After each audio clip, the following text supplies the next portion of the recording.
Hi, everybody. Thank you so much for joining me today on episode 7 of Jimmy's Decorative Moments. We have a really good show ahead of us, and I'm actually really excited because it's post an event that I did on Saturday with the Boston Center for the Arts for their BCA ball. So I have 2 really great guests here today, but first I want to thank our sponsors. Thank you so much to Be Our Guest Party Rental, especially Simone Williamson, for donating all of the set design today. Also, I'd like to thank Glenn and Janice Williams of the Rosendale Arts Alliance for your support and for helping me initiate the show. I really appreciate everything, and you should all tune in to It's All About Arts, which actually airs every Monday at 6:30 p.m. So without much further ado, let's get the show started. Hi, everybody. Hi, Jimmy. Thank you so much for coming today. So Jordan and Emily, thank you. So I always like to start the show by asking a question, which I ask all of the guests. When you hear the phrase decorative moment, what does that mean to you? We'll start with you, Emily. Well, I mean, I think, just most recently, the one I can think of is when we walked into the Cyclorama on Saturday for the 3rd annual BCA ball and walked up the stairs and saw the swagging curtains and the gorgeous floral display that you put together. Thank you so much. I mean, it was just like, it set the stage. I think a decorative moment is something that really sort of sets the stage, sets the tone, sort of gives you an idea of what to expect. And I think your work did that. Thank you so much. That's a really great answer. I love that. Jordan, you have some time to that. Well, I'll add on to it. But yeah, I think it's creating a special feeling out of something that, an installation like yours at the BCA ball, it really did. It created this atmosphere and this energy in the space that everything else just built off of. I love that. You know what? Can I be honest with you? So when I started designing that piece, the opera singer, she started singing, Laura Lay. And I remember just I was like, I felt like she was taking me in the direction I needed to go to create that. Mm-hmm. And as I was initiating that design, her voice was sort of behind me and kind of like my wings. Yeah. And that's how I started designing that piece. And I was also like, when I was finished with the piece, it reminded me so much of this play that I had seen by Eve Ensler, In the Body of the World, because in the play, the set is very bare in the beginning. It's just she's in her bedroom and she's talking about all the issues in the world and how that manifests in the body. And at the end of the show, the set, the back wall opens up, spreads open slowly, and the words Mani Pa start chanting over the speakers. And she's having this epiphany and this moment of realization, and the voices are singing, and then the set opens up and it's this lush botanical rainforest. And you're like, I can't believe this was here the entire time, and everything was real. There were no fake plans. And I remember looking at the installation at the Cyclorama and thinking, it just reminded me of that same feeling that I had when I first saw it. And I really loved making it, and I loved working with you guys on it. So likewise. Yes. We loved working with you. Thank you. Well, you guys are so open too. There wasn't a lot of oversight. It was sort of like just, I said, this is what I want to create because you wanted to create sort of a foresty environment. Mm-hmm. And then that's sort of what emanated from that, So for our audiences, tell me about the BCA ball, I think we should start, what is the BCA? Sure. And then we'll start with how you got involved with the BCA, and then take it from there. Okay. Yeah. Well, it's interesting what you said about us giving you that space to kind of create, because actually that's really what the BCA is all about. Boston Center for the Arts, our mission for the last 48 years has been to give artists the space and the time and the resources to create, perform, and exhibit. So we're a very process-oriented organization. We really strive to work with Boston's artists to help them kind of work through their artistic process. So we're not very product-based. We have a residency program in dance, theater, music, and visual arts that is all about an artist coming in and saying, I have this idea, but and I don't quite know how to make it happen. It's not, I have this this product that I want to make, or this result that I want. It's about sort of, I have an idea. And so what we really try to do is facilitate artists to kind of work through those ideas and figure out the next step. For instance, we had a really fabulous Boston choreographer, Wendy Jalen, who's part of a company called Anakaya Dance Theater, as our first choreographer in residence 10 years ago. Mm-hmm. And she came in and she developed a piece that she then took on tour all over the world. And at that time, she started germinating an idea about creating a big performance and movement work based on a poem, a Sufi poem called The Conference of the Birds. And then 10 years later, she came back to us and said, I want to do this piece, can you help me apply for funding? And so we partnered together to commission this work from her. We got a fabulous grant from the Doris Duke Foundation for Islamic Art. And this spring, in April, she debuted Conference of the Birds at the BCA. So that's really, really what the BCA does, is that we really work with artists like yourself to help make things happen. And I think we think of ourselves as a guide, and we have our staff are largely professional artists themselves, who can really serve as a sounding board for our artists. But we don't dictate the terms. We don't dictate the end point. It's really about the process. How do you pick who gets to be a resident? So it's a competitive process. So we have an application process for all of our residencies. We do 2 residencies a year in visual arts, where we give them 12 weeks of studio space and a stipend and materials fees and marketing support and sort of curatorial support. We do a public art residency in the summer, so that's coming up actually. We have an artist coming in this summer to put a piece of public art on the plaza.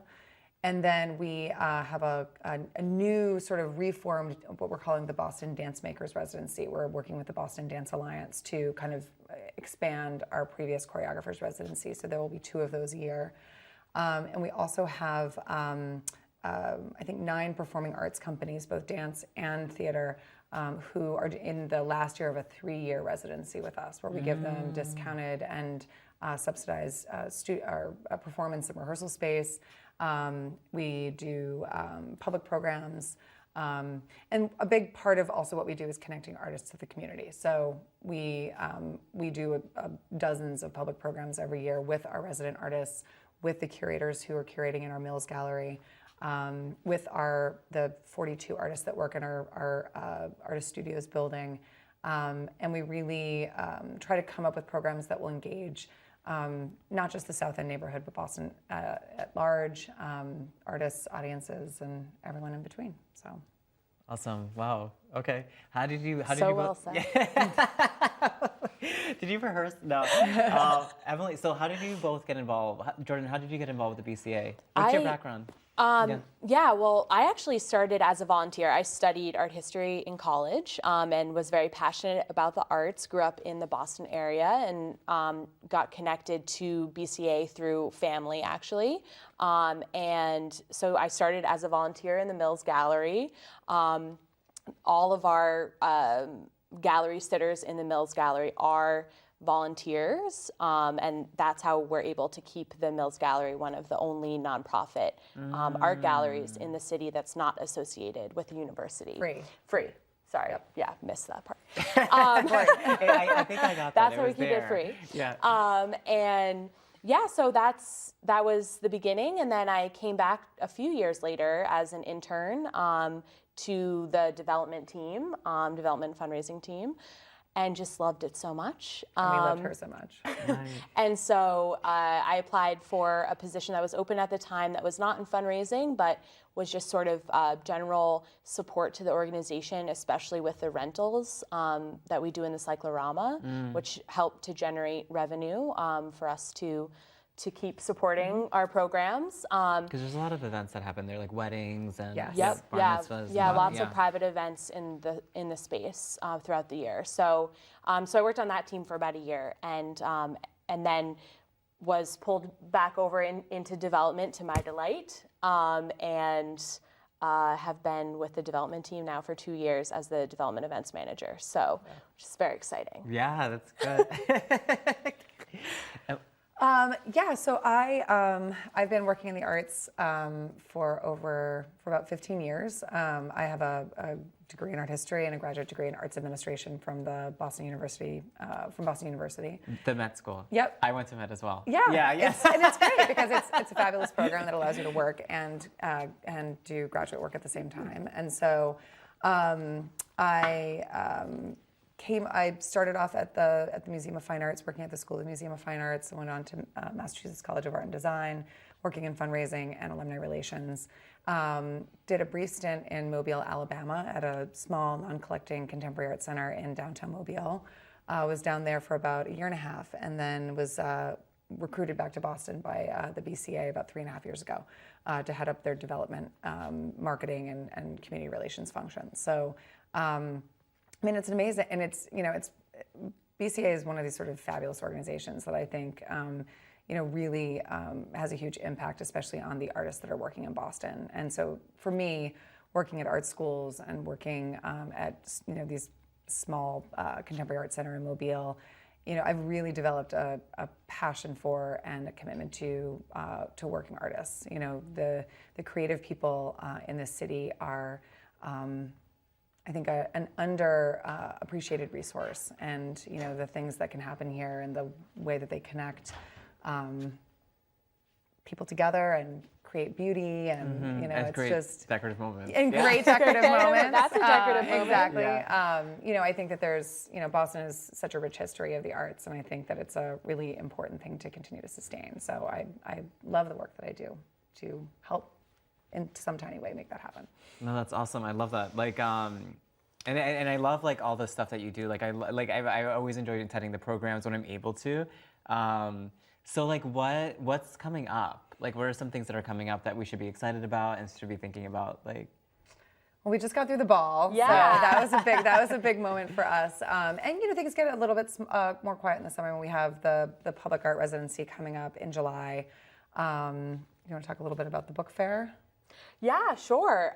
So in October, we have the Boston Art Book Fair coming back for the second year. Nice. So okay. Boston has always had a book fair, but not an art book fair.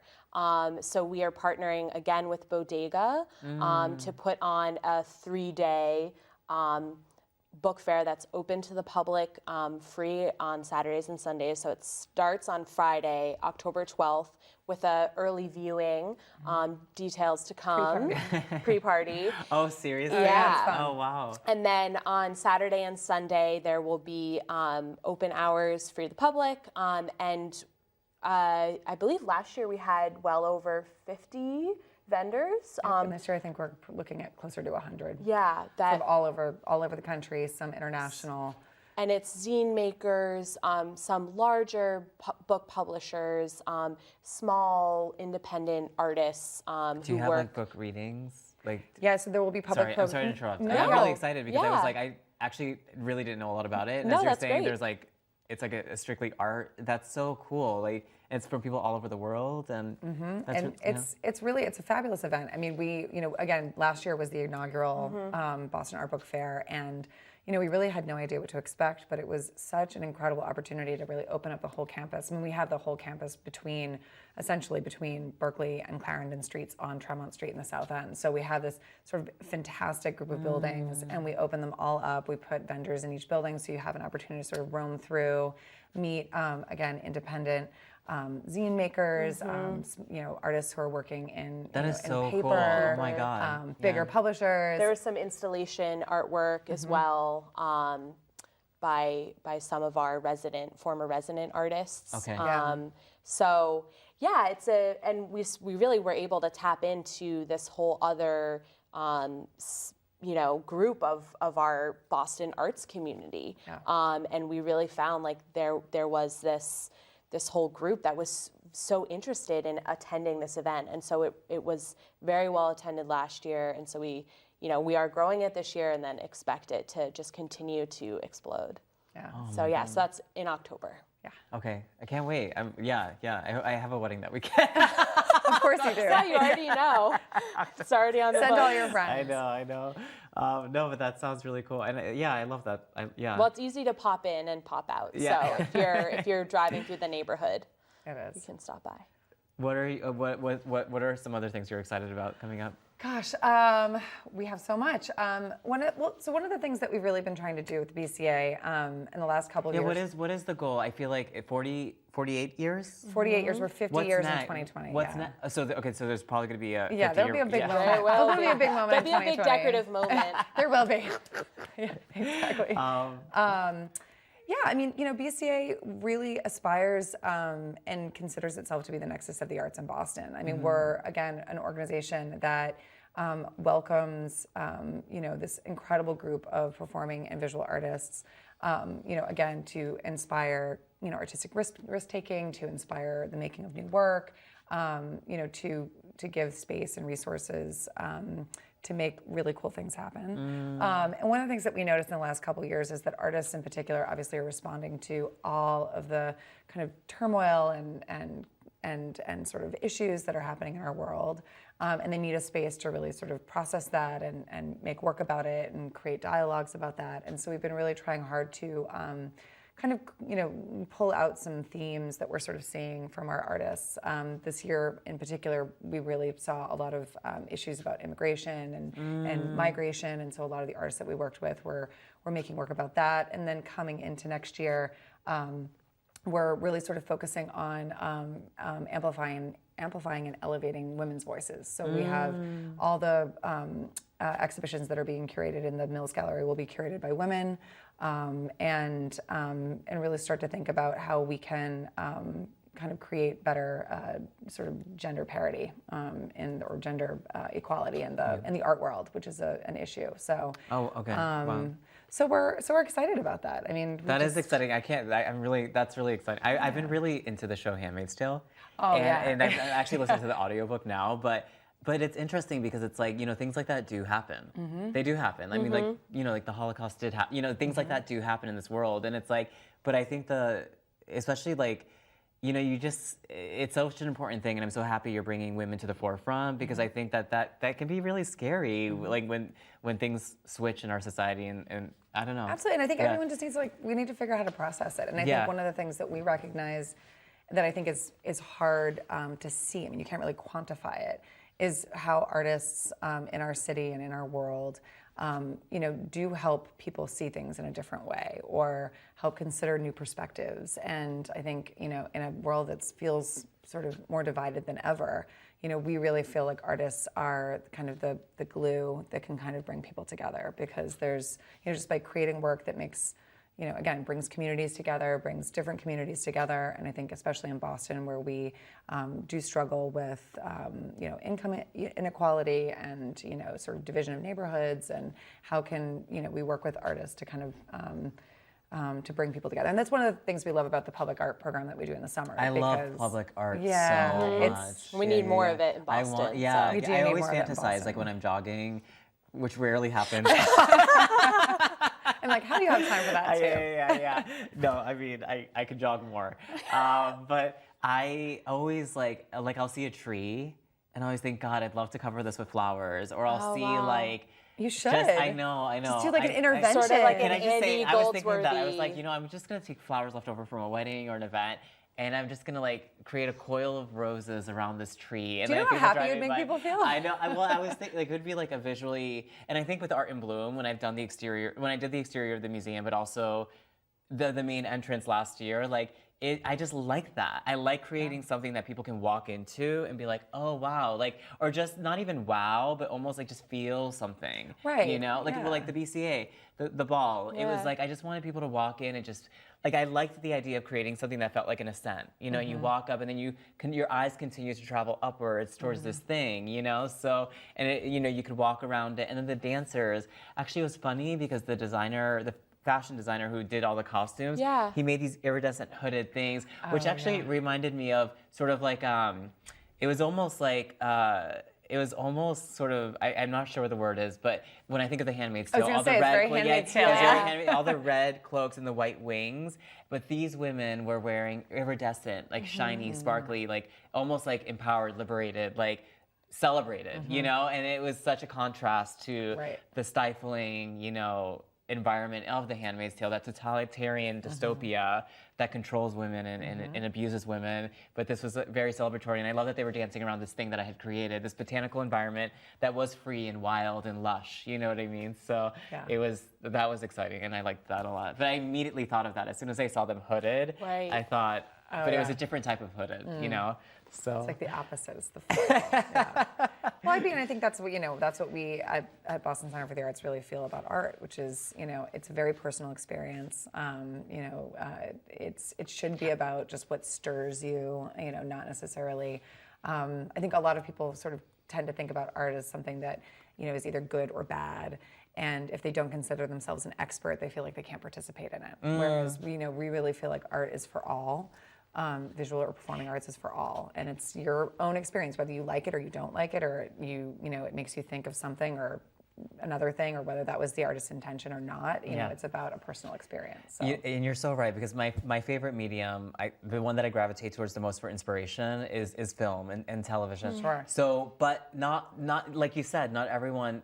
People think that's a bad show, that's a good show. But for me, when I watch, and no matter what I'm watching, I could not be moved by the entire product or the entire thing, but there's something in it that I do get. Yeah. So every single thing that I experience visually with film or television, I may not walk away thinking that whole thing was phenomenal, but there was something in it. So I do take something from everything because it was I don't know. I feel like it's a piece of art that someone will have appreciated. Different people love comedy or drama or horror, but you can get something from each thing or whatever. It's good for someone. It's good for somebody. So it is art for all. Absolutely. So I think art is for all. But I mean, think about it would be so cool if you did an intervention with your flowers. Oh my God, I want somewhere. to so bad. And just we should just do it outside the plaza. We should just do That's whatever. a great idea. I think we should definitely. I would love. I honestly fantasize about people just randomly show up, and then it's or maybe it's I can just design it in the middle of the day, but it stays up and it sort of serves its lifetime, and then it disintegrates, and I pick it all up. But at least it kind of had its. It did what it needed to do, and for whoever walked by it, maybe they were and we can make it all one color, all fuchsia, whether it's orchids and roses, and I could spray paint things pink, and it could be this very people drive by and they're like, what the hell? It's just super a lot, it could be anything. Sounds like something would be good for Pride. Yeah. Anyway. I know, right? Something rainbow, or I always miss that. So, but I think I do like putting things outside. Just things and to leave them do their thing, because for me, I've always been inspired by performance art at the BCA, the Bluest Eye, the production. There's certain plays that I've seen there, because I always used to see so many plays there when I was in college and grad school. And I loved the Bluest Eye. There was a production that happened there, and then there was a play called Xana Don't that really inspired me. But it was just I do get really, really inspired by theater and performance art and things like that. So, and I've seen some really good things there. We'd love to hear that. Yeah. Oh my God, I love it, and it's such a cozy environment, and it's nice. Yeah, I like it. Good. Yeah. So we have a few minutes left. I mean. Do you have any lasting words you want to give to our audience? Maybe whether it's they want to get involved in arts administration, or just about the BCA and what you love, whatever, just lasting impression. Well, let's see. Well, let's talk about the ball a little bit. I mean, the ball was, so we had the ball on Saturday. I think what we, and we hope to grow the event next year. It will be back, I think, June 1st. June 1st, 2019. Oh, wow. Okay. Save the date. Save the date. But, we find it to be a really unique and interesting fundraising event. Obviously, we are tasked with raising money for the organization, for the artists that we support. The ball is a huge part of that. So we really encourage people to come and attend and support. It is always a showcase of our artists. We had more than 70 artists participate in the ball on Saturday, whether they participated in the art sale or did a dance performance. So we worked with Performance Build to do a flash mob, which was super fun. And we work really hard again to create an event that's really very much focused on the artists that we support. So awesome. Okay. We're excited about it. Thank you so much for being on the show. I'm so happy you were able to come on after the event. Fun. I was trying to bring in some stuff from this is like a little orchid lair. We love it. In the middle of the installation. Thank you so much again. Thank you all so much for tuning in to the 7th episode of Jimmy's Decorative Moment. I hope you enjoyed this show and you took a lot away from it. Once again, I'd like to thank our sponsors, Be Our Guest Party Rental and Glenn and Janice Williams of the Rosenthal Arts Alliance. And yeah, tune into our next episode. We're gonna have a beauty episode. So it's gonna be, we're gonna have a bridal dress designer, Candace Wu, and we're gonna have Michelangelo from Classic Tuxedo. So we're gonna be modeling wedding fashion. But enjoy the rest of your day, and as always, take something away from this episode and bring a decorative moment into your own life, whether it's in what you're wearing, how you're styling your home, or just what you're doing on a daily basis. Thank you so much.